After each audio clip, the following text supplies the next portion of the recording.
اسلام کی یہ خوبصورت تعلیم ہے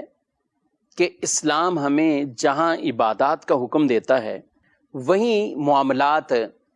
رہن سہن، آپس میں ایک دوسرے کے حقوق، مالی طور پر ایک دوسرے پر لازم ہونے والے معاملات، یہ پورا ایک نظام جو دنیا اور کائنات کا یہ نظام چلتا ہے، اسلام ہمیں ہرگز اس سے کوئی ہٹ کر ایسا حکم نہیں دیتا کہ ہم یہ سارے کام کاج دنیا یہ چھوڑ چھاڑ کے ہم صرف عبادت کے لیے وقف ہو جائیں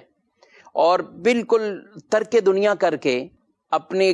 گھر کو، فیملی کو، خاندان کو، ان کو ہم چھوڑ کر بالکل ایک الگ تھلگ جنگلات میں چلے جائیں۔ نہیں، بلکہ میں آپ کو ایک واقعہ سناتا ہوں۔ رسول اللہ صلی اللہ علیہ وآلہ وسلم کی بارگاہ میں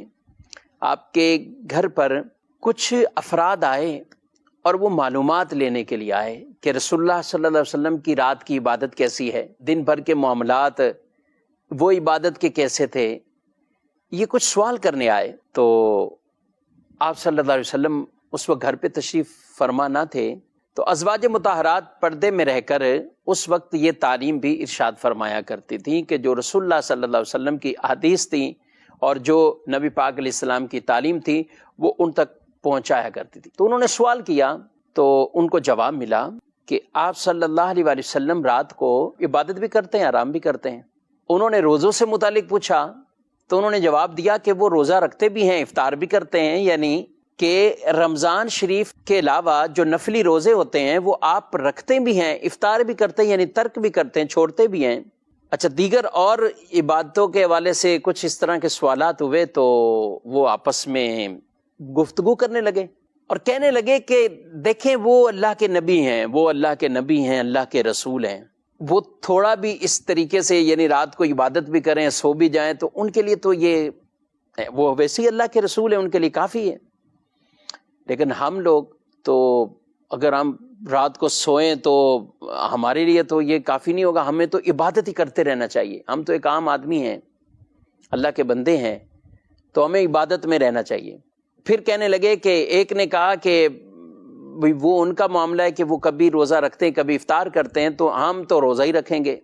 وہ نفلی طور پر انہوں نے روزے کے لیے ایک ارادہ کیا ہوا ہے۔ تیسرا شخص بولا کہ میں نکاح نہیں کروں گا اور بس ایسے ہی نکل جاتا ہوں باہر جنگلات میں اور عبادت بجا لاتا ہوں۔ تو اس پر اتنے میں رسول اللہ صلی اللہ علیہ وسلم تشریف لے کر آ گئے اور آپ نے پوچھا تم لوگوں نے کیا عہد کیے ہیں اور کیا آپس میں بیٹھے ہوئے یہ گفتگو کر رہے تھے؟ تو وہ عرض کرنے لگے یا رسول اللہ صلی اللہ علیہ وسلم یہ معاملات ہوئے اور یہ باتیں ہوئیں۔ ہم میں سے ایک نے عہد کر لیا ہے کہ سوئے گا نہیں، ساری رات عبادت کرے گا۔ ایک نے یہ کر لیا ہے کہ وہ روزے نہیں چھوڑے گا اور وہ روزے رکھے گا۔ تیسرے نے یہ کہہ دیا کہ وہ شادی نہیں کرے گا، نکاح نہیں کرے گا اور بس عبادت میں مصروف ہو جائے گا۔ آپ صلی اللہ علیہ وآلہ وسلم نے ارشاد فرمایا کہ دیکھو میرا طریقہ یہ ہے، رات کو سوتا بھی ہوں، یعنی کچھ دیر کے لیے آرام بھی ہے اور قیام بھی ہے، عبادت بھی ہے، روزوں کے حوالے سے بھی یہ ہے، اور میں نے نکاح بھی کیے ہوئے ہیں، ازواج اور ان کے حقوق اور یہ سب ذمہ داریاں یہ بھی ہیں۔ فرمایا یہ میری سنت ہے اور جو میری سنت سے منہ موڑے اس کا مجھ سے تعلق نہیں۔ وہ ہم میں سے نہیں ہے کہ جو ہماری سنت سے تعلق توڑتا ہے، منہ موڑتا ہے۔ میرا سنت طریقہ یہ ہے، قربان جائے۔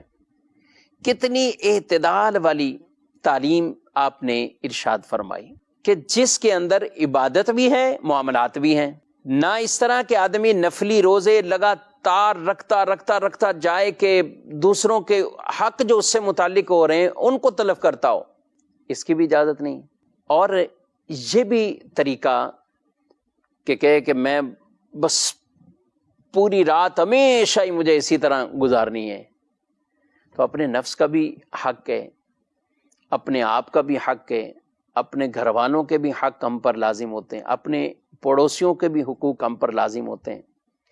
گھر میں آنے والے مہمان کے بھی حقوق ہوتے ہیں۔ تو یہ ایک تعلیم ارشاد فرما دی کہ اسلام میں